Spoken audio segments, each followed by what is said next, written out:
Good morning students. आज हम paper number 5 का क्वेश्चन नंबर 14 पढ़ेंगे। मेमोरी के definition and factors of good memory and types of memory. सबसे पहले हम देखते हैं मेमोरी चीज़ क्या होती है। स्मृति याददाश्त क्या चीज़ होती है। मतलब हम कुछ घटनाएं ऐसी होती है जिसको हमारा माइंड क्या होता है अचेतन मन में डाल देता है। हमारे माइंड में दो पार्ट होते हैं, एक होता है चेतन मन और एक होता है अचेतन मन, conscious mind and unconscious mind. तो कोई भी घटना होती है उस टाइम हम कॉन्शियस माइंड में होते हैं, लेकिन वो घटना होती है वो घटित होने के कुछ टाइम बाद है वो घटना हमारे अनकॉन्शियस माइंड में चली जाती है, मतलब अचेतन मन में चली जाती है। लेकिन जो घटना हमारे अचेतन मन में चली गई है उसको हम दोबारा से याद करने की कोशिश करते हैं, तो वो होती है स्मृति, मेमोरी। ठीक है, तो अब हम इसकी डेफिनेशन करते हैं। स्मृति एक मानसिक क्रिया है। स्मृति का आधार अर्जित अनुभव एवं पुनरुत्पादन परिस्थिति के अनुसार होता है और हमारे बहुत से मानसिक संस्कार स्मृति के माध्यम से भी जागृत होते हैं। अब पढ़ते हैं। स्टर्ट एवं हॉफमैन ने क्या कहा था कि स्मृति एक जटिल शारीरिक और मानसिक प्रक्रिया, मतलब स्मृति है वो मेन है हमारे मानसिकता से जुड़ी होती है और जिसे हम थोड़े से शब्दों में इस प्रकार स्पष्ट कर सकते हैं। जब हम किसी वस्तु को देखते हैं, सुनते हैं, छूते हैं, सुनते हैं, तो हमारा ज्ञान वाहक तंतु है उस अनुभव को हमारे मस्तिष्क के ज्ञान केंद्र तक पहुंचा देते हैं। जैसे किसी गर्म वस्तु को हमने छुआ तो हमें कैसे पता लगेगा कि ये गर्म है, क्योंकि वो चीज़ है वो हमारे माइंड तंतुओं द्वारा हमारे माइंड तक पहुंचती है और हमारा माइंड हमें क्या कर देता है, सचेत कर देता है, जिससे हम हाथ को पीछे हटा लेते हैं। तो ये क्रियाएं क्या होती है, ये मानसिक क्रियाएं होती है। ज्ञान केंद्र में उस अनुभव की प्रतिमा बन जाती है, मतलब ये चीज़ गर्म है वो हमारे माइंड में क्या बन गई, प्रतिमा बन गई कि इस चीज़ को हम हाथ लगाएंगे तो हमारा हाथ जलेगा, ये चीज़ गर्म है। तो ये होती है एक छाप जो हमारे माइंड में बन जाती है, जिसे छाप कहते हैं। यह छाप वास्तव में उस अनुभव की स्मृति चिन्ह होती है, जिस कारण मानसिक रचना के रूप में कुछ परिवर्तन हो जाता है। यह अनुभव कुछ समय तक हमारे चेतन मन में रहने के पश्चात अचेतन मन अनकॉन्शियस माइंड में चला जाता है और हम उसको भूल जाते हैं। उस अनुभव को अचेतन मन में संचित रखने, चेतन मन में लाने की प्रक्रिया को स्मृति कहते हैं। जैसे मैंने आपको बताया कि कोई भी घटना होती है वो जैसे जैसे टाइम निकलता है वो हमारे अनकॉन्शियस माइंड में चली जाती है, लेकिन उसी घटना को जब हम दोबारा से याद करते हैं तो वो हमारे कॉन्शियस माइंड में आ जाती है, तो उसको हम क्या करते हैं, उसी को हम स्मृति कहते हैं।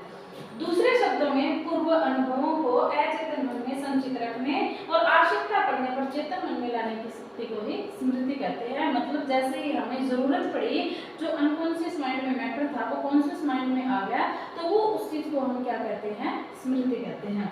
अब है स्मृति के संबंध में कुछ वैज्ञानिक हैं, उनके थॉट्स हैं। सबसे पहले रायबर्न ने क्या कहा था, अपने अनुभव को संचित रखने, उनको प्राप्त करने, कुछ समय बाद चेतना के क्षेत्र में पुनः लाने की जो शक्ति हमें होती है उसी को स्मृति कहते हैं।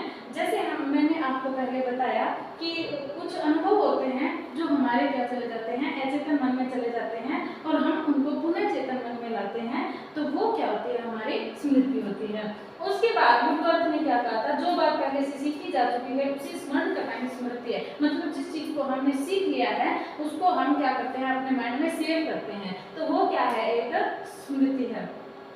जेम्स महोदय ने क्या कहा था, स्मृति उस घटना या तथ्य का ज्ञान है जिसके बारे में हमने कुछ समय तक नहीं सोचा है, पर जिसके बारे में हमको यह चेतना है कि हम उसका पहले विचार या अनुभव कर चुके हैं। मतलब जिस घटना को अपने पहले देख चुके हैं वो अपने माइंड में सेव हो चुकी है, ठीक है, और वो क्या है, उसका पहले से विचार का अनुभव करते हैं वही दोबारा हमारे माइंड में आती है, तो वो क्या है, जेम्स महोदय ने उसको स्मृति कहा था। इन परिभाषाओं का विश्लेषण करने पर यह स्पष्ट हो जाता है कि स्मृति एक आदर्श पुनरावृत्ति है। पुनरावृत्ति मतलब किसी विचार का दोबारा से माइंड में आना।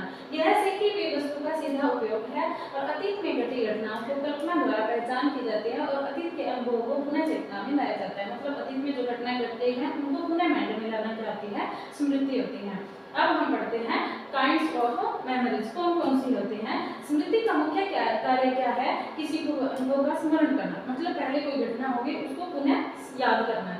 इसका अभिप्राय यह हुआ कि प्रत्येक अनुभव के लिए प्रत्यक्ष स्मृति होनी चाहिए। इतना ही नहीं, जैसा कि स्टाउट ने क्या कहा है कि केवल नाम के लिए प्रत्यक्ष स्मृति नहीं होनी चाहिए, वरना प्रत्येक विशिष्ट नाम के लिए प्रत्यक्ष स्मृति होनी चाहिए। जैसे अभी हम पढ़ेंगे, स्टाउट ने क्या कहा था कि इनके अभिप्राय यह है कि स्मृति अनेक प्रकार की होती है। मतलब स्मृति हमारी जो मेमोरी है वो एक टाइप की नहीं होती, बहुत से टाइप की होती हैं। तो स्मृतियाँ होती है वो अनेक टाइप की होती हैं। उसके बाद उन्होंने क्या कहा था, किसी व्यक्ति की स्मृति स्थानों के बारे में अच्छी, नामों के बारे में खराब हो सकती है। इस प्रकार दूसरे व्यक्ति की स्मृति गणित, विज्ञान, साहित्य आदि के भी अच्छी में खराब हो सकती है। मतलब दो आदमियों की स्मृति में क्या मिलता है, डिफरेंस मिलता है। अब कोई क्या है गणित में अच्छा है, मैथ में अच्छा है, और कोई क्या है साइंस में अच्छा है, कोई लिटरेचर में अच्छा है। तो मतलब उनकी स्मृति का जो टाइप है वो क्या हो गया, डिफरेंट हो गया। अब सबसे पहले हम पढ़ेंगे पर्सनल मेमोरी। व्यक्तिगत मेमोरी कौन सी होती है? इस स्मृति में हम अपने अतीत के व्यक्तिगत अनुभवों का स्मरण करते हैं और हमें सदैव स्मरण रहता है कि संकट के समय हमारी सहायता किसने की थी। मतलब एक हमारे को संकट आया, किसी ने हमारी हेल्प की, वो टाइम निकल गया, उसको हमने अनकॉन्शियस माइंड में डाल दिया। लेकिन जैसे ही हम उस चीज को याद करते हैं कि उस टाइम हमारी हेल्प किसने की थी, तो वो हमारी क्या है, व्यक्तिगत स्मृति है, हमारे व्यक्तित्व से जुड़ी हुई है। दूसरा है अव्यक्तिगत स्मृति।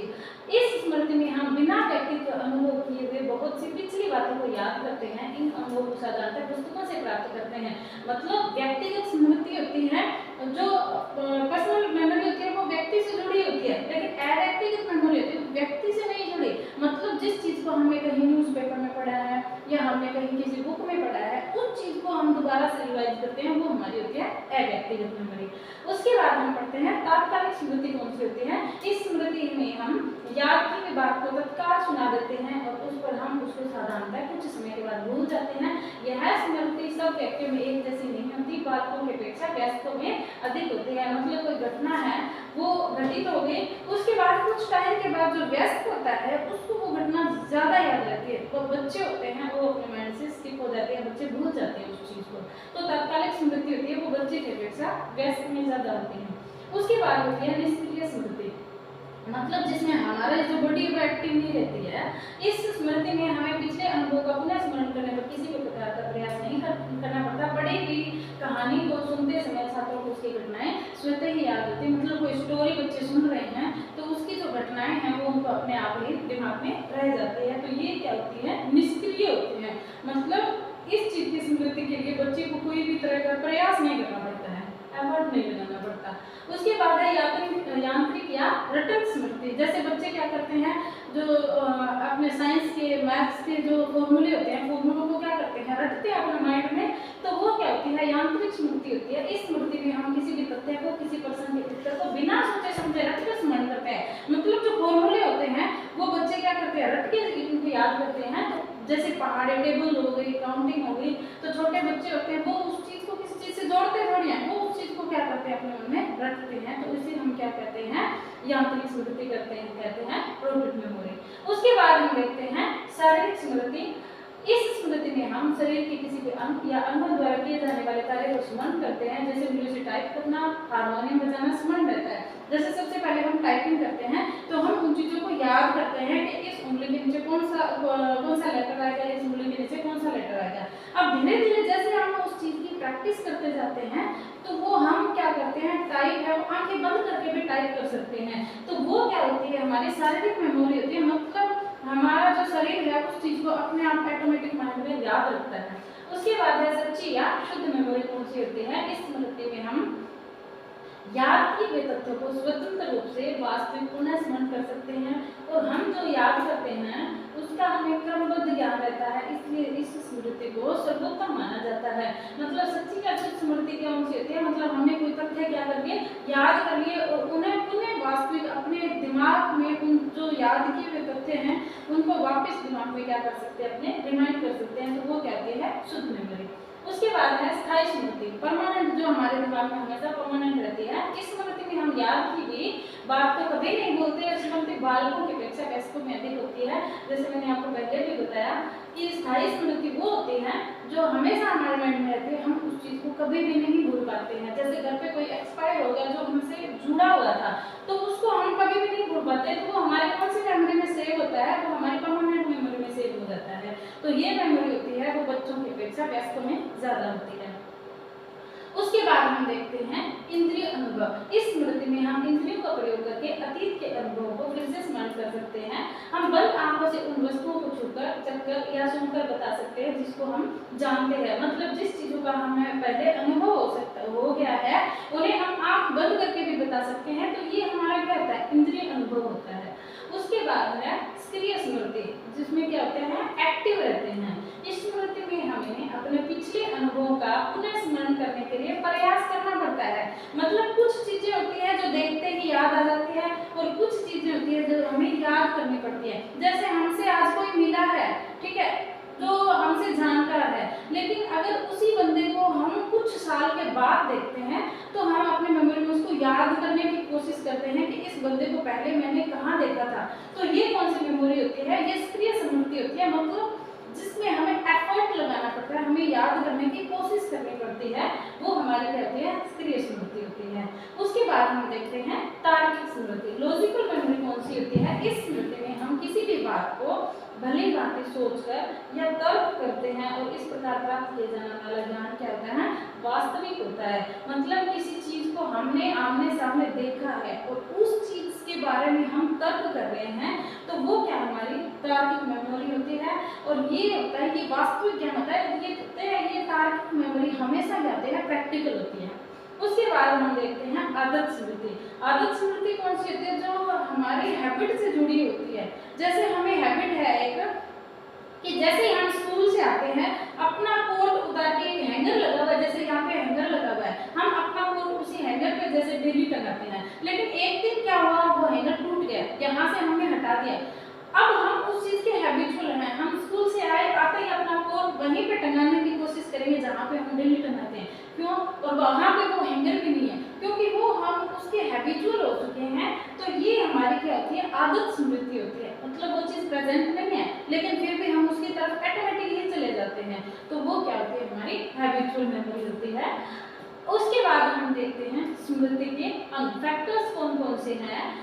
स्मृति एक जटिल मानसिक प्रक्रिया है। वुडवर्थ के अनुसार स्मृति स्मरण की पूर्ण क्रिया के निम्नलिखित अंग या खंड होते हैं। मतलब इसके 4 खंड होते हैं, जिन 4 खंडों को हम पढ़ेंगे। सबसे पहले होता है सीखना।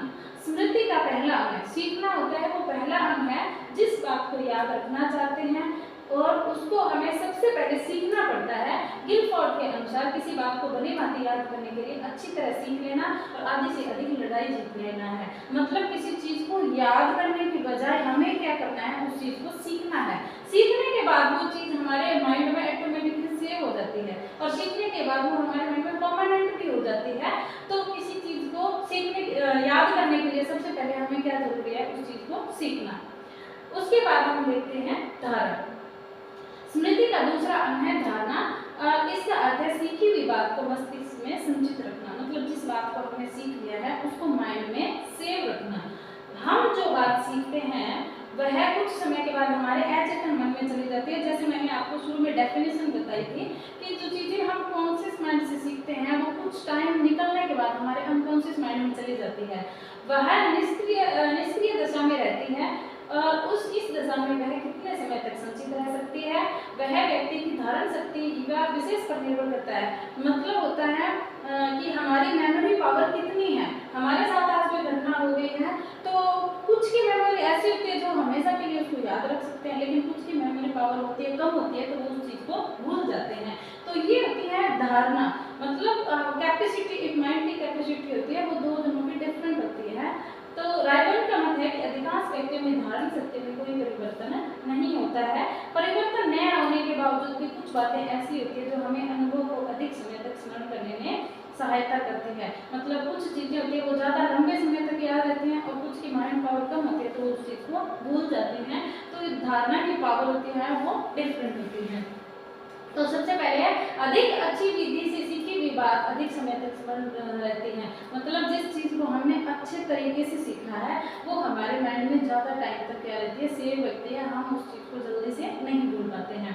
दूसरा, रुचि और ध्यान से सीखी गई बातें अधिक समय तक स्मरण रहती है। मतलब जिस चीज में हमने इंटरेस्ट लेके जिस चीज को सीखा है, जैसे प्रैक्टिकली साइंस के प्रोजेक्ट है, मैथ्स है, तो उन चीज़ों को अगर प्रैक्टिकली समझाते हैं, प्रैक्टिकली हम देखते हैं तो वो चीज़ें हमारे जल्दी माइंड में रहती है और लंबे टाइम तक हमें याद रहती है। उसके बाद है अत्यधिक अधिक दुख सुख भय निराशा आदि की बातें माइंड पर इतने गहरे छाप अंकित कर देती है कि वे बहुत समय तक स्मरण रहते हैं। मतलब हमें बहुत सा दुख हुआ है, कोई घर में एक्सपायर हुआ है या किसी का जन्म हुआ है, हमें क्या होती है बहुत खुशी होती है, किसी की मैरिज हुई है, तो जो अच्छी बातें हैं वो क्या होती है हमारे माइंड पर एक गहरी छाप छोड़ती है, जो हमें क्या रहती है लंबे टाइम तक याद रहती है। उसके बाद है स्वस्थ व्यक्ति द्वारा सीखी हुई बात को अधिक समय तक स्मरण रख सकता है। अगर व्यक्ति है वो स्वस्थ है, उसे किसी प्रकार का रोग नहीं है, तो वो जल्दी सीखेगा और उसके माइंड में भी वो लंबे टाइम तक रहेंगे। उसके बाद है सीखी हुई बात को जितना अधिक दोहराया जाता है उतनी ही अधिक समय तक स्मरण रहती है। मतलब किसी चीज का रिपीटेशन होता है वो बहुत जरूरी होता है। एक घटना है वो एक बार हुई तो हमें नहीं याद रहती, हम भूल जाते हैं। कोई चैप्टर मान लो हमने एक बार रीड किया, याद हुआ, ठीक है, अगर उसको हमने रिवाइज नहीं किया, कुछ टाइम निकल जाता है तो हम क्या करते हैं उसको भूल जाते हैं। लेकिन टाइम के अकॉर्डिंग हमने उसको 15 दिन के बाद रिपीट किया, फिर 1 मंथ के बाद फिर रिपीट किया, तो ऐसे हम अगर रिपीटेशन उसका चलता रहता है तब वो माइंड में ज़्यादा टाइम तक सेव रहती है। उसके बाद है कठिन और जटिल बात की अपेक्षा सरल और रोचक बात अधिक समय तक स्मरण रहती है। मतलब जो कठिन चीजें हैं वो हम भूल जाते हैं, जैसे मैथ्स के फॉर्मूले हैं, साइंस के फॉर्मूले हैं, वो भूल जाते हैं। लेकिन जिस चीज को हमने इंटरेस्ट लेके, जैसे साइंस का हमने कोई प्रैक्टिकल सीखा है तो वो हमने रुचि के साथ सीखा है, इंटरेस्ट लेके सीखा है, तो वो क्या रहता है हमें ज्यादा टाइम तक याद रहता है। और जो चीजें हमने रटी हैं जैसे फॉर्मूला जो है वो हम जल्दी भूल जाते हैं। उसके बाद है पुनः स्मरण करना, रिकॉल करना। स्मृति का तीसरा अंग है पुनः स्मरण। इसका अर्थ है सीखी हुई बात को अचेतन मन से चेतन मन में लाना। मतलब जो बात हमने सीख ली है वो हमारे अनकॉन्शियस माइंड में चली गई है, उसको हम अपने प्रयास के द्वारा कॉन्शियस माइंड में लाते हैं, तो ये क्या होता है उसका रिकॉल होता है, पुनः स्मरण। जो बात जितनी अच्छी तरह से धारण की गई है उतनी ही आसानी से उसका पुनः स्मरण होता है। पर ऐसा सदैव नहीं होता है, मतलब जिस चीज को हमने जितने अच्छे तरीके से सीखा है वो चीज हमें उतनी ही जल्दी याद आ जाती है, लेकिन ये हमेशा नहीं होता है। उसके बाद है भय, चिंता, शीघ्रता, परेशानी आदि पुनः स्मरण बाधा में उपस्थित रहते हैं। बालक भय के कारण भली भांति स्मरण पाठ को अच्छी तरह से नहीं सुना पाता और हम जल्दी में बहुत से काम करना भूल जाते हैं। मतलब अगर हमारा माइंड है वो कॉन्शियस रहता है तो वो चीज़ है वो हमारे माइंड में जल्दी सेव होती है, ठीक है। अब जैसे बच्चे को डर लगता है, कोई टीचर है तो उसको पनिश करता है, वो बच्चा उस चीज़ को रट के आता है घर से, ठीक है। लेकिन जैसे ही हम उसको सामने खड़े होकर उसको बोलने के लिए कहते हैं तो वो क्या हो जाता है, वो भूल जाता है, ठीक है। तो ये डर या चिंता के कारण होता है, तो वो नहीं सुना पाता है और हम जल्दी से बहुत से काम करना भूल जाते हैं। जैसे जल्दबाजी में हम कोई काम करते हैं तो बीच में कुछ काम ऐसे होते हैं जो हम भूल जाते हैं, हमारे माइंड से स्किप हो जाते हैं। उसके बाद है रिकॉग्निशन, पहचान करना किसी चीज को। स्मृति का ये क्या है, चौथा अंग है पहचान करना। इसका अर्थ है फिर याद आने वाली बात में किसी प्रकार की गलती न करना। उदाहरण के लिए हम 5 वर्ष पूर्व मोहनलाल नाम के व्यक्ति से दिल्ली में मिले थे और जब हम उससे फिर से मिलते हैं तो उसका संबंध सब बातों से ठीक ठीक पुनः स्मरण हो जाता है और हम जानने में किसी प्रकार की गलती नहीं करते हैं कि वह कौन है, क्या नाम है, कब वह कहाँ क्यों मिले थे। तो पहचान क्या होता है, मतलब किसी चीज को अपने माइंड में रिकॉग्निशन करना। जैसे हम किसी से मिले हैं, किसी से बातचीत की है, तो हम क्या करते हैं टाइम के साथ साथ उसको भूल जाते हैं, लेकिन जब वो हमारे फिर से सामने आता है तो उसका नाम है, उसकी पहचान है, उससे हम कब मिले थे, कहाँ मिले थे, वो चीज़ हमें दोबारा से क्या जाती है, याद आ जाती है। अब हम बढ़ते हैं अच्छी स्मृति के लक्षण। मतलब जो अच्छी मेमोरी है उसके कौन कौन से लक्षण होते हैं, कौन कौन से मार्क्स होते हैं। जीवन में वही व्यक्ति सफलता के शिखर पर शीघ्र पहुंचता है जिसकी स्मृति अच्छी होती है, मतलब जिसकी याददाश्त अच्छी होती है, वो सक्सेस जल्दी होते हैं। ऐसा व्यक्ति भूतकाल की घटनाओं का स्मरण कर वर्तमान में उसका लाभ उठाकर भविष्य को अच्छा बनाता है। मतलब कुछ टाइम पहले उसने कोई चीज सीखी है, अगर वो आज भी उसके माइंड में है तो वो क्या कर सकता है, उसका लाभ उठाता है, तो उसको भविष्य में उसको हेल्प मिलती है उस चीज से। स्काउट के अनुसार अच्छी स्मृति में निम्न गुण या लक्षण। अब ये जो गुण है अच्छी स्मृति के स्काउट महोदय ने बताए हैं। सबसे पहला है उत्तम धारण शक्ति, मतलब जो माइंड की कैपेसिटी होती है वो अच्छी होती है। अच्छी स्मृति का पहला गुण है सीखी हुई बात को बिना दोहराए हुए स्मरण रखना। ऐसी जो मेमोरी है वो बहुत कम लोगों में रहती है जो एक बार देखने के बाद उस चीज को कभी नहीं भूलते हैं। जो व्यक्ति एक बात को जितने अधिक समय तक मस्तिष्क में धारण रख सकता है वह स्मृति उतनी ही अधिक और अच्छी अच्छी होती है, मतलब किसी चीज को लंबे टाइम तक, जितने लंबे टाइम तक दिमाग में रखता है उसकी स्मृति उतनी ही अच्छी होती है। उसके बाद है शीघ्र पहचान करना, क्विक रिकॉग्निशन क्या होती है, अच्छी स्मृति का दूसरा लक्षण है शीघ्र पहचान करना। किसी बात का शीघ्र पुनर्स्मरण पर्याप्त नहीं है तो उसके साथ यह भी आवश्यक है कि आप शीघ्र ही जान जाएं कि आप जिस बात को स्मरण करना चाहते हैं वही बात आपको याद आई है। मतलब उत्तम ध्यान शक्ति कौन सी हुई, जिस चीज को हम एक बार सीखने के बाद नहीं भूलते हैं और वो टाइम के अकॉर्डिंग हमें याद रहती है लंबे टाइम तक। शीघ्र पहचान क्या होती है कि हमने किसी चीज को सीख लिया है, ठीक है, और उसका पुनः स्मरण करना, ठीक है, उसको रिकॉल करना आसान होता है, जल्दी होता है, तो वो क्या होते हैं, क्विक रिकॉग्निशन होते हैं। उसके बाद हम देखते हैं इसकी उपयोगिता क्या होती है। अच्छी स्मृति का तीसरा गुण है उपयोगिता। सबसे पहला था उत्तम धारणा शक्ति, दूसरा था शीघ्र पहचान और तीसरा क्या है, उपयोगिता। इसका अभिप्राय यह है कि अच्छी स्मृति होती है वो अवसर आने पर उपयोगी सिद्ध होती है। यदि परीक्षा देते समय बालक स्मरण की हुई सभी बातों को लिखने में सफल हो जाता है तो उसकी स्मृति उपयोगी है, अन्यथा नहीं है। मतलब बच्चे ने जिस चीज को याद किया है, अगर परीक्षा में टाइम के अकॉर्डिंग उसे हर चीज टाइम पे याद आती जाती है तो उसके मार्क्स अच्छे होते हैं, मतलब उसकी स्मृति क्या है, उसकी स्मृति अच्छी है, उपयोगी है। उसके बाद हम देखते हैं शीघ्र अधिगम, मतलब क्विक लर्निंग, जल्दी सीखना किसी चीज को। अच्छी स्मृति का चौथा गुण है जल्दी सीखना, याद होना। जो व्यक्ति किसी बात को शीघ्र सीख लेता है उसकी स्मृति नहीं अच्छी होती है, मतलब उस चीज को बार बार उसे बताने की जरूरत नहीं पड़ती है। एक बार बताया और उसने जल्दी से उसको शीघ्रता सीख लिया तो उसका क्या होता है, क्विक लर्निंग होती है, जल्दी सीखना होता है। उसके बाद है शीघ्र पुनः स्मरण, मतलब जिस चीज को उसने सीखा है उसको पुनः स्मरण करना क्या होता है, जल्दी होता है। अच्छी स्मृति का पांचवा गुण है सीखी हुई बात का शीघ्र याद आना, और जिस व्यक्ति को सीखी हुई बात जितनी जल्दी याद आती है उतनी स्मृति उसकी अच्छी होती है। मतलब कुछ ऐसे होते हैं जिनके माइंड की पावर अच्छी नहीं होती है और किसी चीज को वो रिकॉल कर रहे हैं, मतलब उसको पुनः याद कर रहे हैं तो उनको टाइम लगता है, ठीक है, और जिसकी स्मृति अच्छी होती है उसको रिकॉल करने में टाइम नहीं लगता है, वो चीज फटाफट उसके माइंड में आ जाती है। उसके बाद है अनावश्यक बातों की विस्मृति, मतलब जो चीजें हमारे काम की नहीं है उसे माइंड से निकाल देना। अच्छी स्मृति का अंतिम गुण है अनावश्यक या व्यर्थ की बातों को भूल जाना। यदि ऐसा नहीं है तो मस्तिष्क को व्यर्थ में बहुत सी बातें स्मरण रखनी पड़ती है, मतलब जो चीजें हमारे काम की नहीं है वो हमारे माइंड पे क्या करती है, बर्डन डालती है, जिनकी भविष्य में कभी आवश्यकता ही नहीं पड़ती। मतलब जो चीजें हमारे कभी काम में नहीं आने वाले हैं वो चीजें भी अगर हमारे दिमाग में रहती हैं तो इससे माइंड का बर्डन पड़ता है जो हमारे लिए अच्छा नहीं होता। वकील मुकदमे के समय उससे संबंधित बातों को याद रखता है और समाप्त हो जाने तक उसमें अनावश्यक बातों को भूल जाता है। मतलब एक वकील है वो अपने लाइफ में कितने केस लड़ता है, अगर वो एक केस में हुई जितनी भी घटनाएं उनको बार बार याद करेगा तो उसके माइंड में क्या होगा, उसके माइंड डिफेक्ट होगा, गलत असर पड़ेगा। लेकिन वो क्या होता है, एक केस उसने जीता हारा, वो उस चीज को अपने माइंड से क्या कर देता है, निकाल देता है, ठीक है। तो अनावश्यक बातें उसको कभी काम में नहीं आने वाली, वो उन चीजों को दिमाग से निकाल देता है तो उसका माइंड क्या होता है, उसकी स्मृति अच्छी होती है, ठीक है। तो इसी के साथ ये हमारा क्वेश्चन समाप्त हुआ। Thank you.